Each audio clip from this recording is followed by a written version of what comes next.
След много време, неуспешни опити да продам апартаментът си, заради външният му вид и заради документалното му състояние, попаднах на реклама на Имодил.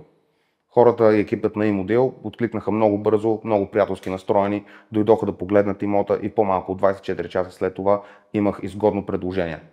Предложение, което ме устройваше, предложение, което беше сходно с цените на пазара, беше ми оставено свободно време да се изнеса от имота. Всичко се случи много спокойно, сроковете бяха много дълги и комфортни за мен и семейството ми, за да освободим имота.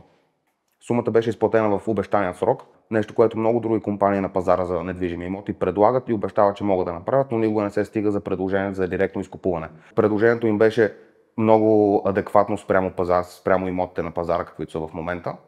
Беше извършена сделката за отрицателно време, по-малко от седмица, и бях изключително доволен от това, което свършиха те. Парите получих в денят на сделката, без да се налага да чакам повече от 1 час. Въпреки проблемните документи на имота, който се опитвах да продам.